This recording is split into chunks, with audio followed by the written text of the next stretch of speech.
Bonjour à tous, je suis très content d'avoir aujourd'hui dans l'émission un animateur, entre autres, très populaire, avec qui nous avons plein de bons souvenirs télévisuels. On le connaît surtout par son prénom, associé à son complice Lulu. Bonjour Charlie Nestor. Bonjour Stéphane.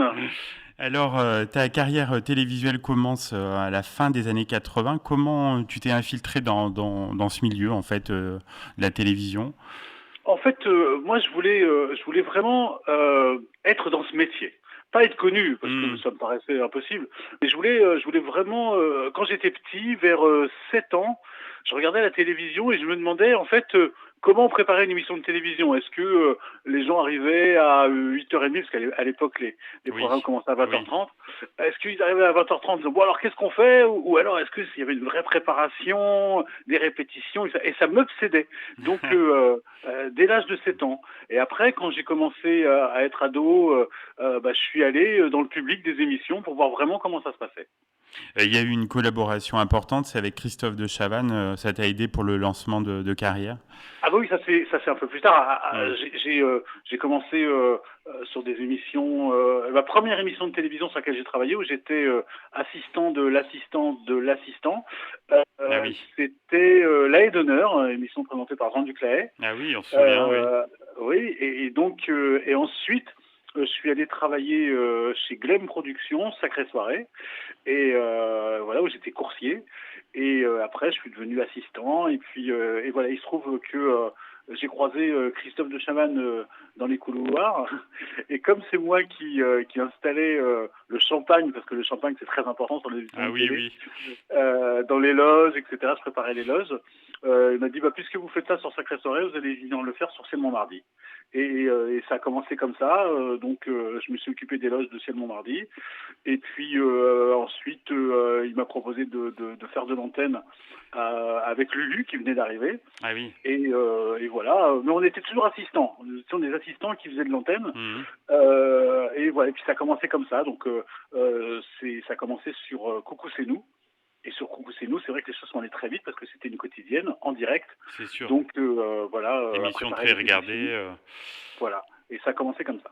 Et pourquoi vous quittez, je crois que c'est en 94, vous quittez l'émission? Oui, parce que en fait, à ce moment-là, l'émission est très très très populaire. Nous, sans le savoir, on devient un peu populaire, mais on s'en rend pas compte. En fait, c'est France 2 qui nous fait comprendre que ils aimeraient bien en fait nous avoir dans une émission pour la jeunesse. C'était avec Maureen Dor, Et c'est ça? avec Maureen Dor. Et on Ouais. est tellement surpris que on dit oui, on dit allons-y. Et donc on part à l'aventure sur France 2 pendant une saison et on présente Salut Maureen avec Maureen Dor effectivement, et ça dure un an. Voilà, et c'est à ce moment-là, curieusement, qu'M6 frappe à la porte Et aussi oui, ouais. et vient nous proposer un truc de dingue. Ah bah, un truc de dingue, une émission culte, hein, qui va durer 13 ans, je crois. Tu savais pas dans quoi vous vous embarquiez, en fait, à ce moment-là.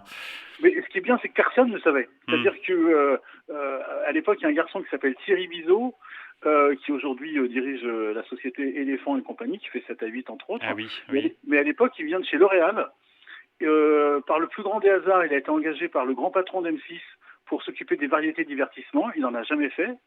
Et il m'appelle en me disant, écoutez, voilà, donc il me raconte tout ça, il me dit, voilà, moi je viens de chez L'Oréal, donc rien à voir avec la télévision, sauf que j'ai des enfants, et quand ils vous voient à la télé, ils sont morts de rire, donc est-ce qu'on peut se rencontrer? Et ça commence comme ça, Ah d'accord. voilà. Et Voilà. bon, il y a eu des moments incroyables. Est-ce qu'il y en a qui t'ont un peu plus marqué que d'autres, que tu retiendras, Le Hit forcément? Machine, c'est magique parce Hmm. que, en fait, le Hit Machine, ça commence vraiment comme une toute petite émission sur une toute petite chaîne, parce qu'à l'époque, M6 c'est encore une Hmm. petite chaîne. Et voilà, on se dit, on aimerait bien avoir des vrais artistes qui viennent sur le plateau, sauf que à l'époque, des émissions de variété, il y en a beaucoup. Il y a Jacques Martin, il y a Sébastien, il y a Drucker, il y a Foucault. Et les maisons de disques nous envoient les artistes en développement, ils nous envoient pas les stars. Mais il se trouve que l'année où on commence, en développement, il y a Pascal Obispo, il y a Axel Red, il y a Zazie, ouais, il y a plein d'artistes Ouais. comme ça Hmm. qui démarrent. Et il se trouve que c'est vrai que l'émission s'envole. et surtout l'année d'après où les boys bands arrivent. Ah bah et oui, là, forcément, oui, là. et là, l'émission, elle décolle, mais je crois qu'on multiplie l'audience par 4 ou 5, c'est un truc de dingue. Bah justement, les boys bands que vous allez parodier en incarnant les Top Boys et avec un tube inoubliable, Le Feu, ça brûle. Il y a eu un déclic pour cette aventure? Comment c'est né? Bah, en fait, ça vient parce que un jour, on reçoit les Worlds Apart, et ils viennent, ils chantent leurs chansons, et ils s'en vont. Il se passe rien. Et un mois après, ils reviennent et c'est l'hystérie totale. C'est-à-dire que les filles s'évanouissent, ça hurle, il y a des filles qui attendent devant le studio. Et moi, j'ai pas connu les Beatles, mais oui, ça y je ressemble. m'aperçois que... oui, c'est ça. Et donc, j'hallucine. Et après, on se retrouve dans la loge avec Lulu. Et je lui dis, écoute, ce serait marrant de faire une parodie du mouvement, quoi. Mais en fait, à la base, c'est pas un disque. On se dit, on va faire ça pour rigoler. Oui. On le fait dans l'émission, et puis voilà. Et c'est ce qu'on fait. On le fait dans l'émission, ça se passe bien, les gens rigolent, voilà. Et ça n'est que quelques mois plus tard où M6 décide d'organiser un Dance Machine spécial Boys Band, où ils nous demandent de présenter. Et on se dit, attends, là, ce serait quand même drôle si on, en plus de présenter, oui, c'était le moment, on chantait notre chanson, quoi. Et M6 sont très très frileux, ils nous disent non, vous savez, les gens, ils payent leur place, si c'est pour vous moquer. Et comme nous, on est un peu frondeurs, on se dit, oh, on s'en fout, on le fait quand même. Et on le fait, et on fait ça à Bercy, en direct, Bercy est plein à craquer.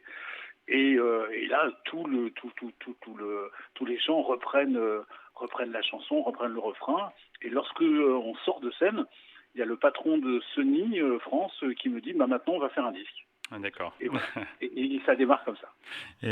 Charlie, pourquoi le hit s'arrête en 2008? C'était une lassitude Non, il s'arrête pour plein de raisons en fait. Il s'arrête parce que en 2008, c'est la crise du disque. Ah oui. Et on s'aperçoit qu'en fait, ça va être beaucoup plus compliqué. Les Américains vont moins venir parce que ça coûte cher de faire venir Mariah Carey, par exemple. Oui. Et que tout d'un coup, comme on a reçu les plus grandes stars, on n'a pas envie de proposer une émission... Au rabais. Ouais, c'est ça, un peu... comment je peux dire, enfin, cheap. avec moins de plus-value. Et donc, du coup...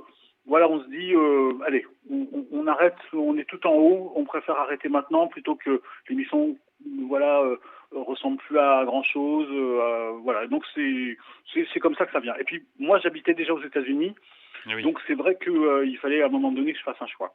Donc tu as travaillé là-bas, tu travaillais dans le domaine artistique? Aux États-Unis, oui. Aux États-Unis, en fait, très très vite, il fallait que je m'occupe.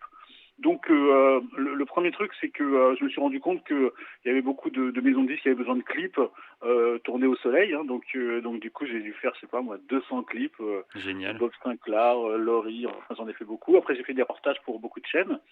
Et puis ensuite, je me suis rendu compte aussi qu'en Floride, il y avait beaucoup de francophones, notamment des Canadiens, des Haïtiens, des Français, mais qu'il n'y avait pas de spectacle pour eux. Donc j'ai réussi à convaincre Gad Elmaleh de venir faire son spectacle aux États-Unis. C'est la première fois qu'un humoriste venait faire son spectacle aux États-Unis. Et il m'a dit oui. C'est parti comme un pari. Et ça a été un succès énorme. Et depuis, on connaît le succès de Gad Elmaleh aux États-Unis. Alors, je ne veux pas dire que c'est grâce à moi, mais en tout cas, ça a vraiment été le déclencheur. Après, j'ai fait Johnny Hallyday en 2015. Et puis ensuite, j'ai fait Star 80. Oui. Ça aussi, c'était magique de les faire venir aux États-Unis. J'imagine, oui. Imiter des images, etc. Enfin, c'était voilà. Donc, je me suis occupé parce que les États-Unis, c'est un grand pays et c'est vrai que il y a plus de facultés, il y a plus de possibilités de faire des choses. Donc, je me suis pas gêné. Tu as recollaboré avec Lulu récemment, non? Oui, avec Lulu, c'est une histoire d'amitié très très forte. Je dis toujours que c'est mon jumeau cosmique. On est totalement différents, mais on est tellement différents qu'en fait on est complémentaires. Et Lulu et moi, voilà, même si quelquefois il se passe du temps avant qu'on se voit, on se parle au téléphone, on s'envoie des messages, mais dès qu'on est ensemble, c'est comme si on rebranchait une prise en fait. Comme si vous n'étiez pas quittés, quoi. Voilà, exactement. Et même moi, ça m'étonne. Mais c'est comme ça. C'est magique. Donc Charlie, sur quoi tu travailles actuellement? Est-ce que tu peux nous parler un peu de tes projets, malgré le contexte qui n'est pas évident, mais... Il y a plusieurs choses. Alors d'abord, il y a la maison de 10 Vagram qui a une bonne idée, qui est de ressortir en fait tous nos titres, hein, parce qu'effectivement, tous les titres de Charlie et Lulu, Le Faux Sabrul et autres Mhm. n'étaient pas sur les plateformes, et donc ça va Ah, être, c'est super ça. ouais, bien, très bientôt. Là, ils sont en train de travailler dessus. Génial. Et puis parallèlement à ça, je m'occupe comment dirais-je, je m'occupe du développement du pool TV du Studio École de France, qui D'accord. forme les futurs journalistes, animateurs, voilà, de demain. Ben, écoute, on était ravis de Et ben t'avoir dans aussi, l'émission, que tu aies joué le jeu. Et puis je pense que ça a fait plaisir à nos auditeurs de t'entendre voilà, sur Logos FM et on espère te rencontrer bientôt. et ben, je les embrasse et longue vie à Logos FM. Un grand merci, au revoir.